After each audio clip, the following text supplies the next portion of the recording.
Pemirsa Metropolitan, kami diputar kembali dengan topik tertib hukum dan budaya politik di Indonesia. Pak Mahfud, kelihatannya semua orang sudah main hukum dan main hakim sendiri dan tidak ada ketegasan, tidak ada keteladanan. Kondisi ini apakah harus kita terima karena kita berada dalam sebuah proses yang panjang ataukah kita harus melawannya? Biasanya ya secara alamiah kalau fungsi negara itu sudah lemah, biasanya lalu bukan soal kita harus melawan atau tidak, biasanya terjadi dengan sendirinya itu upaya membedah itu ya, membedel kalau itu. Dan di dalam pengalaman kita juga selalu begitu. Dulu kita ketika Orde Lama itu sewenang-wenang, akhirnya rakyat melakukan tindakan sendiri untuk menertibkan. Ketika Orde Baru memuncak di begitu kuatnya, dilawan, akhirnya ada reformasi. Nah kalau ini begini terus juga akan terjadi dengan sendirinya. Saya kira itu hukum hukum alam dari demokrasi itu, bahwa kalau pemimpin itu tidak bertanggung jawab dan selalu lalai akan tugasnya, nanti rakyat akan meluruskan. Itu akan selalu terjadi. Meskipun saya katakan di era perubahan sebuah rezim, sebuah sistem politik itu misalnya dari otoriter ke demokrasi, memang ada satu masa yang disebut masa transisi. Nah di masa transisi menuju demokrasi itu kan biasanya memang terjadi anomali. Nah di anomali itu artinya ya hukum yang lama, keadaan lama sudah kita tolak, sudah kita tendang habis-habisan, tidak bagus, tapi yang baru belum lagi mantap. Nah dalam situasi seperti ini biasanya bisa balik lagi menjadi otoriter, karena dalam proses seperti ini biasanya terjadi upaya menukangi terhadap aturan-aturan yang ada seperti sekarang ini, sehingga hukum sepertinya menjadi lumpuh gitu. Oke. Baik Pak Mahfud, kita terima telepon dulu. Halo, selamat malam. Selamat malam Pak. Ya, dengan siapa, dari mana? Dengan Bapak Husni Tamrin Sitorus dari Asahan, Sumatera Utara, Medan. Oh, silakan Pak Sitorus. Silakan. Nah, begini Pak, ini judulnya ternyata pun hilangnya taat hukum kepada masyarakat Indonesia. Iya, hilangnya budaya tertib Sekarang hukum. saya mau mempertanyakan fungsi ataupun kontras kepada masyarakat tentang arti legislatif, eksekutif, dan sebagainya tentang kepemerintahan. Korban salah satu di kampung saya Pak. Ya, kita sudah beberapa lama hidup di kampung, bertahun-tahun dari atok kita, dari pada keturunan kita, bahwasanya kita di kampung itu telah hidup dengan sekian lama. Iya Pak, tolong Dengan dipersingkat Pak. ketentuan hukum, ini saya bertanya ini, dengan ketentuan hukum, dengan adanya undang-undang SK 44, kami satu kampung terkena hutan lindung. Secara otomatis masyarakat melanggar hukum. Kita sudah mengadu ke tingkat kabupaten, provinsi, bahkan tingkat menteri, tidak ada respon. Bahkan menteri menuduh Kabupaten Asahan yang mempunyai wewenang. Kita kembali kepada Kabupaten Asahan bilang menteri yang tidak mengeluarkan. Jadi hak kepada masyarakat tentang hukum tidak ada lagi Pak. Makanya masyarakat mungkin secara otomatis melanggar hukum. Baik gitu, Pak Husni Tamrin. Terima kasih. Mbak Dani, mungkin tadi masyarakat tidak terlindungi lagi secara hukum. Apakah semua anomali ini tadi semakin parah dalam rezim transisi karena adanya korupsi? Kalau tidak ada korupsi mungkin anomalinya masih wajar, tapi ditambah dengan korupsi semakin parah. Bagaimana menurut Mbak Dani? Yang paling parah di kita ini kan korupsi itu bukan hanya dalam tindakan, tapi dalam pikiran.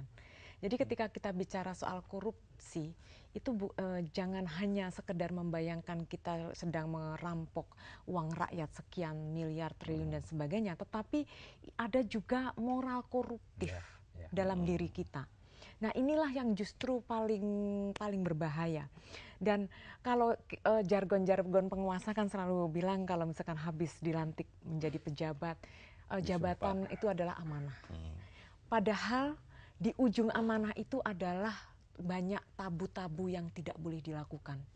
Banyak hal-hal yang di ujungnya ada risiko-risiko yang harus dipikirkan. Nah itu pembatasan-pembatasan itu.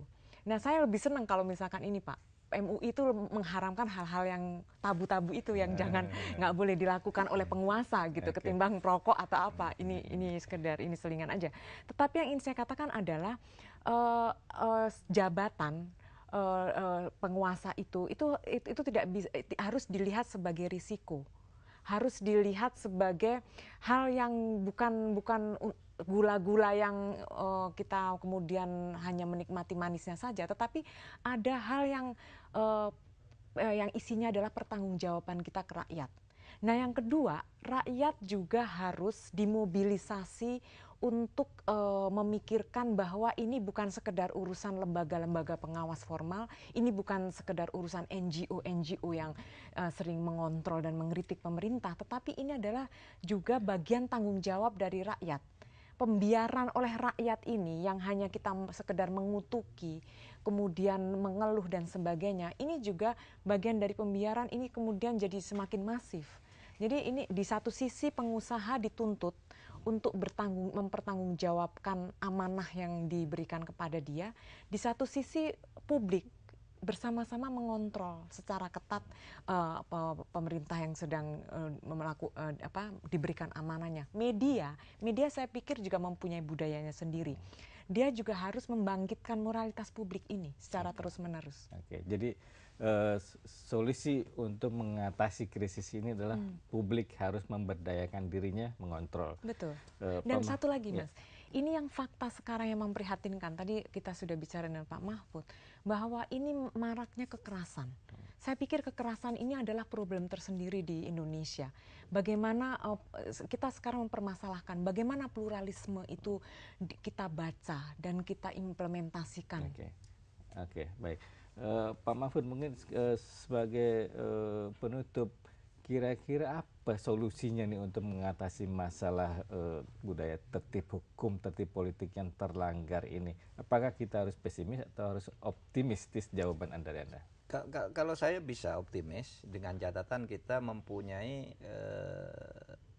pemimpin di berbagai sektor gitu, itu tegas karena sekarang masalahnya kan seperti tadi, seperti kalau letoy gitu ya, ada apa-apa jadi dibiarkan di meja, lalu begitu rumit lalu dibiarkan orang main hukum sendiri gitu.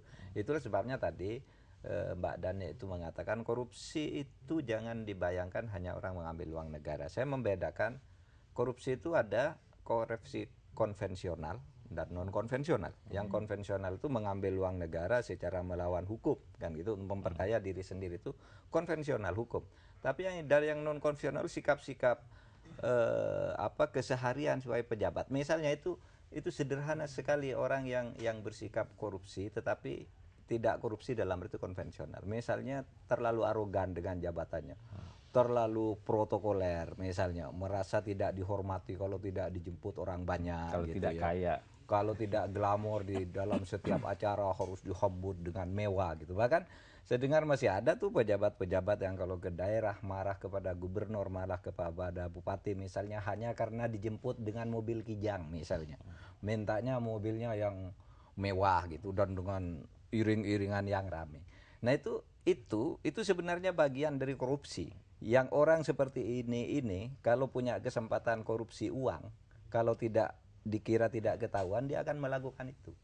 Karena itu bagian dari watak korupsi. Orang yang sombong, sewenang-wenang, mencari kesempatan untuk mengambil hak yang seakan-akan halal gitu, padahal tidak gitu. Atau betul-betul halal tapi diusahakan mencari yang lebih mencari yang seperti itu. Nah itu banyak di tengah-tengah masyarakat kita itu. Baik, terima kasih Pak Mahfud atas kehadirannya. Mbak Dani juga terima kasih. Pemirsa, Komedi Putar telah berakhir. Kita akan bertemu kembali pada hari Jumat yang akan datang pukul 19.30 di JAK TV. Saya Norka Masardi, kritis mencerdaskan.